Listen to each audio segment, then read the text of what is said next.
to get started. Thank you everyone for calling in today. This is Chanel Hampton from the Alumni Association.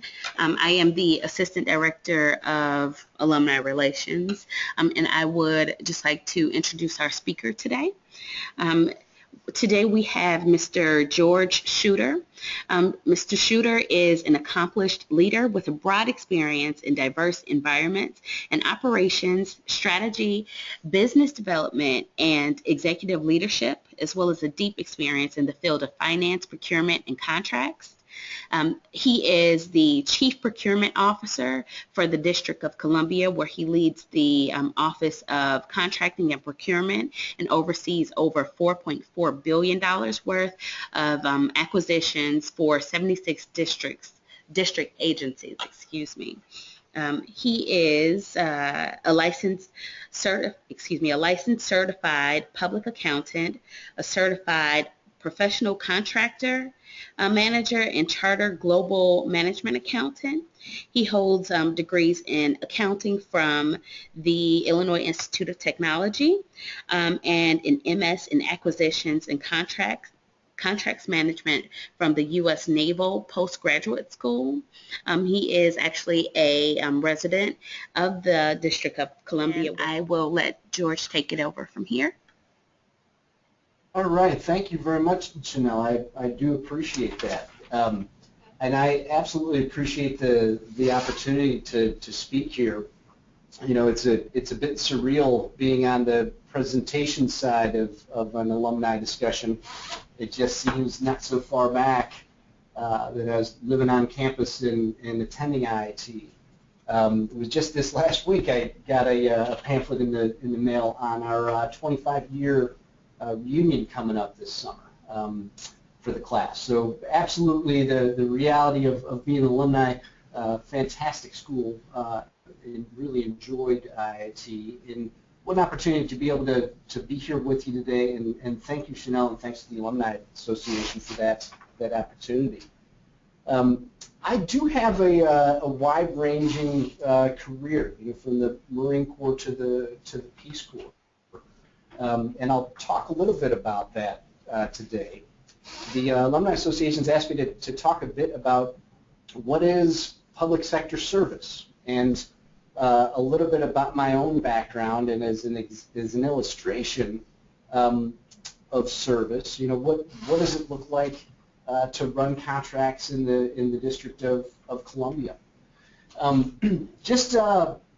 Either with the chat or feel free to speak up. But just curious, the audience, anybody that is in public service now or contemplating public service for a career?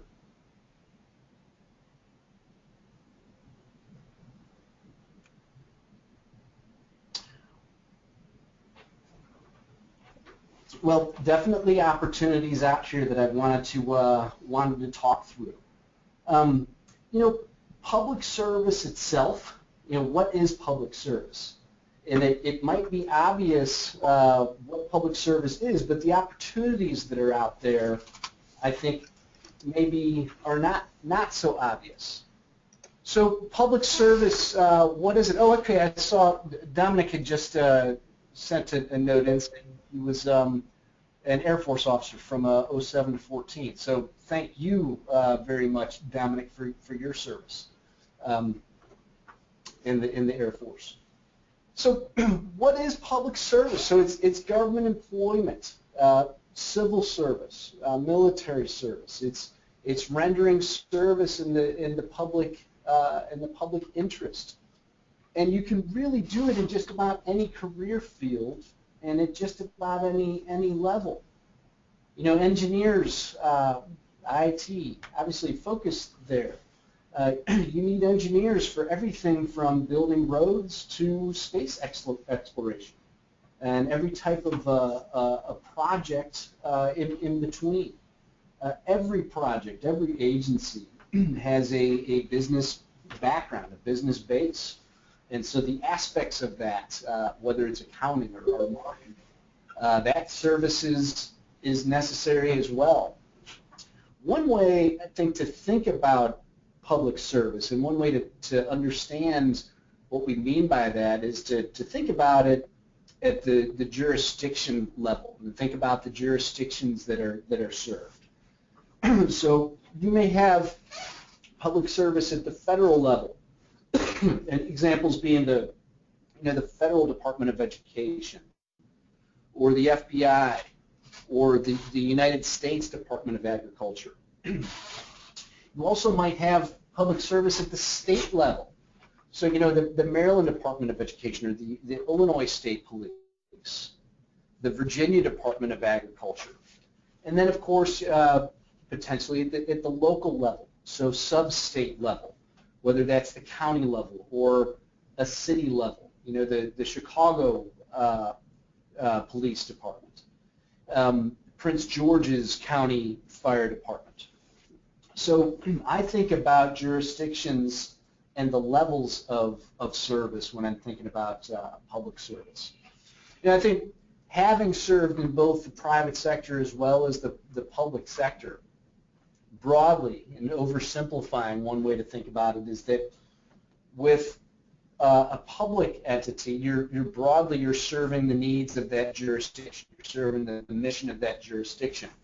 And where in the private sector, your focus is to make a profit for that for the shareholders of that company, if that makes sense. So public service is significant as well.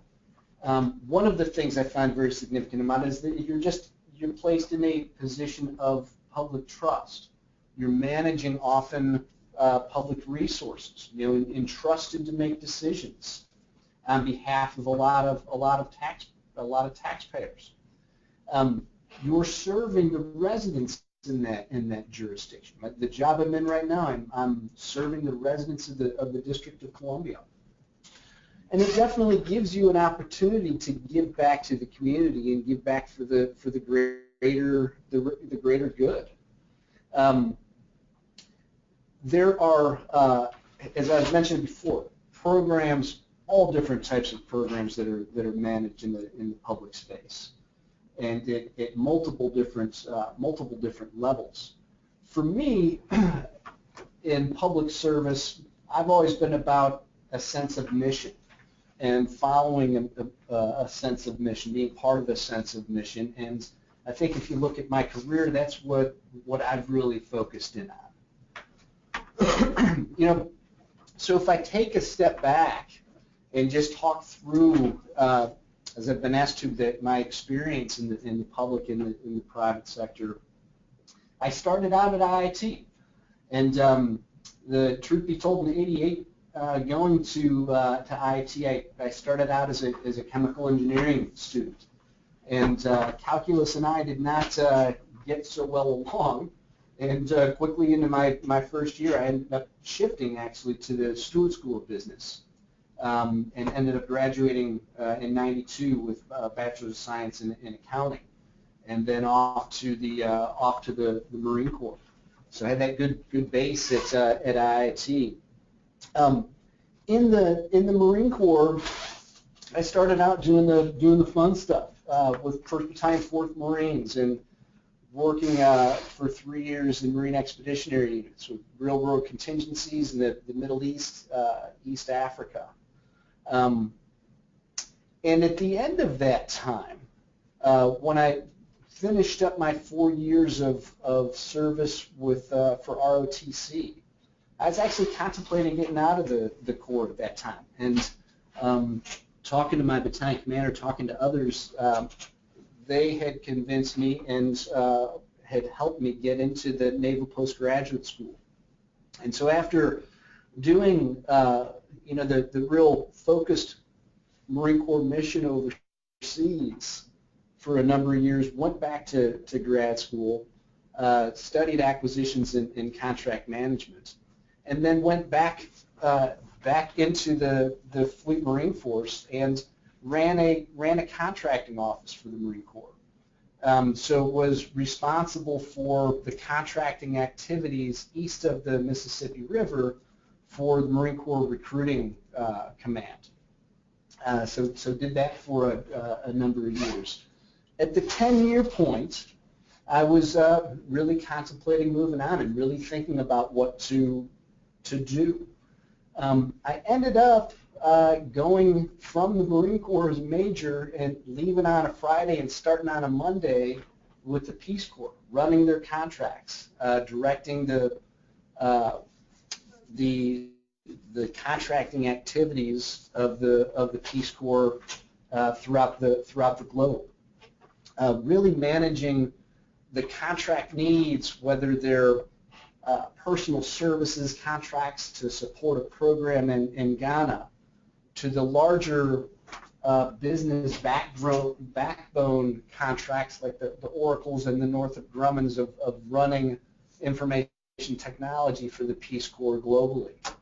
So did that for a few years, and then I found myself at 35 years old to becoming the Chief Financial Officer of Peace Corps, and running the overall resource management of the 3,000 employees, the 8,000 volunteers in over 70 countries around the world, and working to figure out the best way to support getting volunteers the resources that they need in country, to the overall management of the $350 million budget that the Peace Corps operated under.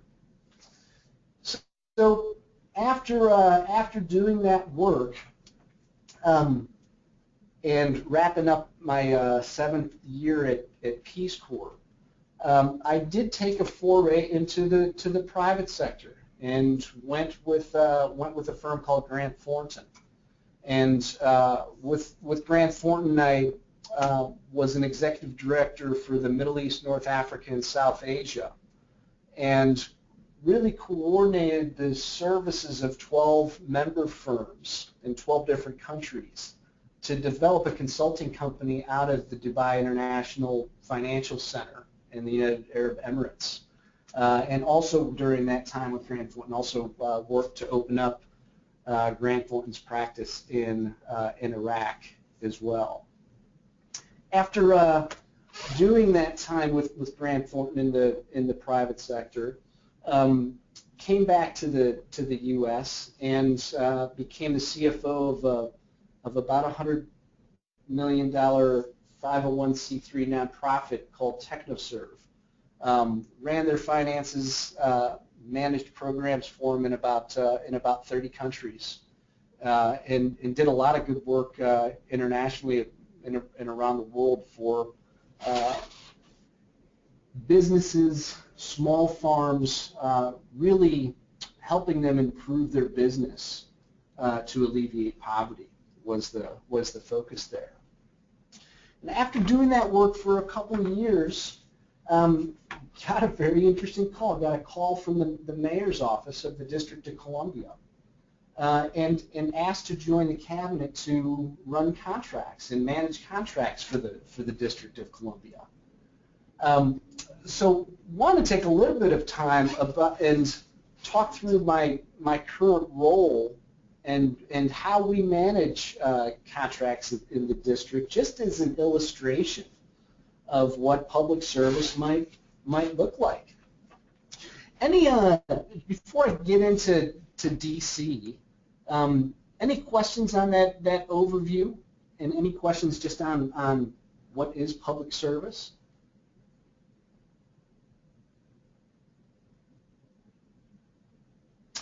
All right, so if we move on then to the Chief Procurement Officer in the District of Columbia. You know, it's really is an honor to get a phone call and to be asked to serve in a cabinet, to be asked to serve a mayor.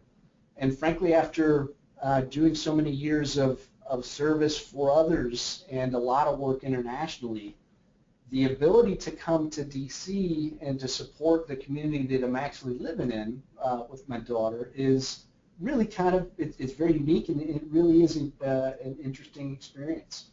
to be able to serve and support the place that you're actually living. You know, the district really is a fascinating place. You've got attributes of the federal government, of state government, and of city as well. You know, DC, it's a world-class city. It's got a very strong economy and a very diverse population. You may not know this, but this 2018 budget that was just submitted recently, it's 21 years of consecutive balanced budgets that we're working on in the District of Columbia. So the mayor of the district is independently elected and runs the city, physically about 68.5 square miles, and over 650,000 residents. Actually, we're gaining about 18,000 residents a year, so that number is really increasing. More than 21,000 businesses that operate in and out of the district annually, and more than 19 million visitors a year that we have come to the district. Now, this is a bit of an eye chart, and the detail is not that critical, but I did want to illustrate that in the District of Columbia, like many governments, you've got the three branches of government. You've got the legislative branch, and really germane to contracting in the district. That's a body of 18 council members, and they actually review contracts. That any contract above $1 million is reviewed by the legislative branch in the District of Columbia. You've got the executive branch, where I work, and I'll dig into that a little bit, and then the judicial branch. And for contracts, we do have a contracts appeals board as well. Now, in the district itself, in the executive branch, you've got Mayor Bowser as the mayor. The city administrator is a gentleman named Rashad Young. And the Office of Contracting and Procurement is within that public safety and justice cone underneath a gentleman by the name of Kevin Donahue. So what do we do at the Office of Contracting and Procurement? What does the Chief Procurement Officer do in the district? Well, we've got these $5.2 billion worth of requirements annually that we've got to procure. And so the mission really is to balance those requirements that we have for our residents and for the agencies against what industry has to be able to offer. And taking that need, taking that requirement, working with industry, working with contracting professionals, working with finance experts, working with a legal team, and ultimately ending up with a contract at the end of the day. And we contract for a lot of stuff. You know, everything from building bridges to information technology. As you can imagine, anything that a large city would need, you know, from body cameras and police cars to bikes for a bike share program. So it's a really wide range of items that we're procuring. We support the Department of Transportation, Fire and EMS, the Department of Motor Vehicles, the Department of the Energy and the Environment. You know, so we might be doing environmental impact studies to buying IDs under federal requirements for residents of the District of Columbia. So that's kind of an overview of what it looks like for contracting in the District of Columbia. So back to public service, and why is it a good career choice? You know, there's a quote up there from Martin Luther King, life's most persistent and urgent question is, what are you doing for others? And I think that's very much akin to public service and a public service career. You have an opportunity to lead in many environments. You have really the ability to make a difference in public policy. You know, opportunities to lead in a lot of different environments and in an early age and where you might not expect. As the Chief Financial Officer of the Peace Corps, supporting the operations in 74 countries around the world, had an interesting opportunity when we had a country director that's no longer served at the Peace Corps. We had a gap. So, you know, at 35 years old, going out to Samoa for 6 weeks and managing that program as the Peace Corps country director in between country directors. That's an opportunity, running a country program in the middle of the Pacific, that you just don't see. You just don't have unless you're in some type of a public service environment. You know, another area that I put up here that's critical, it's not a bullet, but it's education and training itself.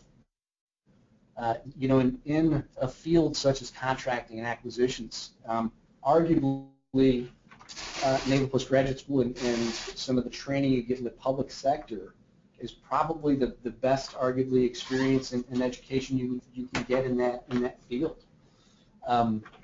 From the Naval Postgraduate School to you know, the work that's done at the Defense Acquisition Institute.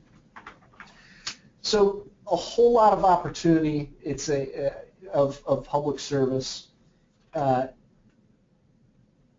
Really the ability to make a difference for people and in people's lives, and really something to think about as a career choice. When I look back at my career and I look back at what I've done over the last couple of decades, things that certainly helped my career in public service as well as the private sector, and things that would certainly help you in the public sector, are the following. In education, I can't say enough about IIT and our school, the school, the education, the facility, the friendships that I've built at IIT. It's such an important base of your career. So getting a good education is critical, I think, in whichever field that you want to go into, but certainly in the public sector. Networks, you know, Scott Turnovitz, Brian Ippolito, Drew Haskell, Greg Parkins, Kerry Knox, these are all friends of mine from school, graduated the same year. This is my network today. Still in touch with those people. Networks are important, and retaining the relationships that you have at school and as you move on, really important. Mentors and internships. Ellen Jordan Reedy, who's on the board of IIT, was probably was a fantastic mentor of mine in school. Gave me some really great opportunities as an intern at a young age to really get insight into business and really observe how she made leadership decisions. And great opportunity. If you get a chance to get on, get connected with a mentor, get connected with someone with experience, absolutely the best thing to do. And real life experience. You know, public service often puts you in a place of leadership earlier in your career. You just can't beat experience. So those are some thoughts that I've got. Hopefully talking a little bit about my background, a little bit about public service and opportunities that are there, helped you and help you think about what you want to do in your career and what you might want to do next. I'm happy to take any questions that anyone might have, either by the chat or with audio.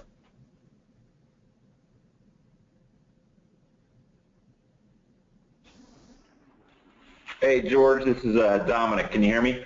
I sure can, Dominic. Thank you.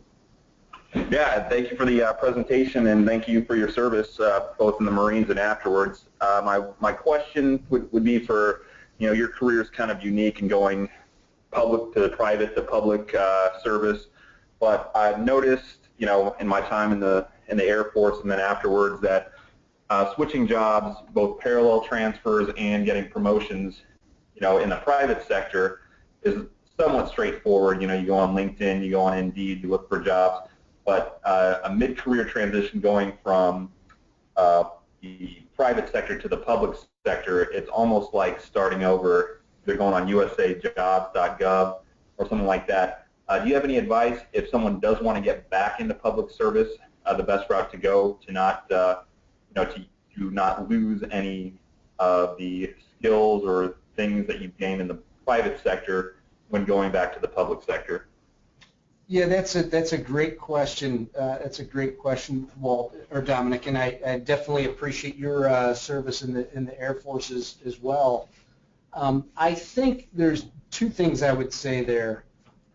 One is, and I'm a mission-driven guy, and so I'm always following the mission, and it's got to be an organization that I strongly believe in. And I think if you're after a mission and you're supportive of that mission, that gives you even much more of the in when you're looking for jobs. I'd say it's really important though to consider yourself and your functional skills. And one of the challenges, I believe, going from the public sector to the private sector and vice versa is almost one of translation. And it's translating terminology that's used in one organization into another one. And that can be from just one organization in the private sector to another organization in the private sector. But I think even more prevalent is how do you translate that from public service to the private sector? Having 89 Marines under my charge, working in a developing country, how do you translate that into the private sector? You're managing a large group of people. You're managing them in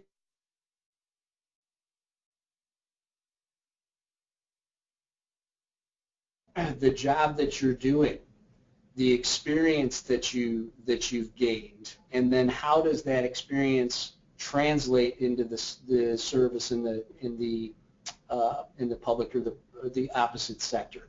It may not be obvious, but a bit of translation of terminology and focusing on the experience you've got and how that translates is what I'd recommend. I guess one other thought, Dominic, is when you're going into the public sector, it can be difficult to understand how that jurisdiction hires. And to your point, really, if you're looking at the feds and you're going to USA Jobs on the federal site to look through, you've got to I think you want to have a goal, either a grade level that you want to get to, a program that you want to reach, or a geography that you're wanting to support, and then understand what public sector positions are there. I worked here in the district for 10 years and did not know that there was a Chief Procurement Officer of the district. My focus was internationally, Peace Corps, TechnoServe, Grant Thornton. I wasn't thinking about how we kept the ambulances and fire trucks and police cars moving in the district itself. So you've got to understand the jurisdiction that you're going after, what their rules of engagement are for hiring, and then come up with strategy. You're going to try to get in and move up, or are you going to look at the top, the position you want to ultimately be in, and figure out if there's a way to migrate into it? I think in any career move, the higher level you're able to move yourself into initially, the better off that you're going to be. I don't know if that answers your question, Dominic, or if you had something else that you were looking for there. Nope, that answered it. Thank you. Absolutely. Betsy, did you have a question as well? Yes. Can you hear me? Yes, I sure can. Okay, yeah. I missed the first part of your presentation due to a meeting. Is there a way I can get an archived version and review all? Yeah, I'll let Chanel answer affirmatively, but I believe that this session has been taped and will be the entire thing posted. Yes, that is. Okay. Betsy, we have an archive. I actually will put up a link after the presentation so that you can see exactly how you can access this presentation and others after the talk. This should be up as early as tomorrow. Okay, I appreciate that. Okay. Thanks. All right. Any other questions or comments?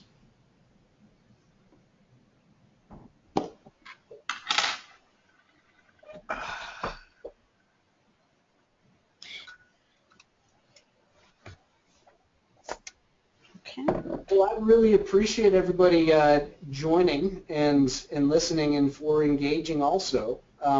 Chanel, any final words of wrap up? Yes, I just wanted to let you all know if you had any other questions that you would like to ask George afterwards, you can send an email to alumni.iit.edu. Excuse me, it's alumni@iit.edu, which is the Alumni Association inbox, and I'll get those questions forwarded over to George so he can answer. As I was stating before, this presentation and other Hawk Talks are uploaded on our archive. I'm actually going to take back over the presentation, George, just so I can show them. All right.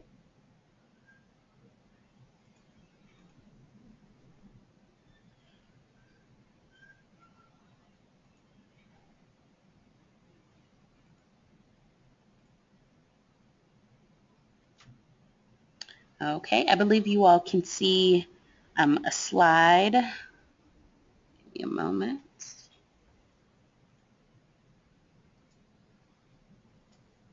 Here we go. Okay, so this is so we have a Hawk Talk next month as well. It will be the Hawk Talk Women's Panel. This is a in-person Hawk Talk. We have 4 executive women who will come back and talk about a multitude of things. You all are welcome. This is a free event. It will be recorded and it'll also be posted as part of the archive. The details are here on the screen, but the talk is Friday, March 24th between 12 and 1 p.m. Central Standard Time. It's here on main campus in Herman Hall on the basement level in classroom 002. For George's talk today and other presentations, you can go to the website that is posted here. That is alumni.iit.edu/careers-management-seminars-video.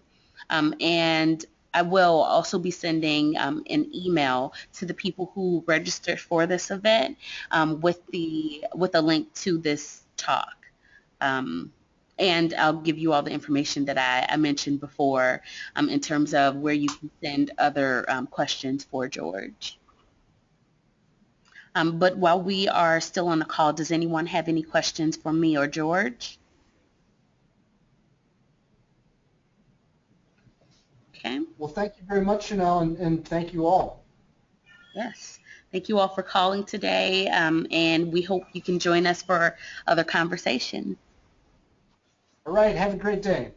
Okay, thank you, Good. George. Bye-bye.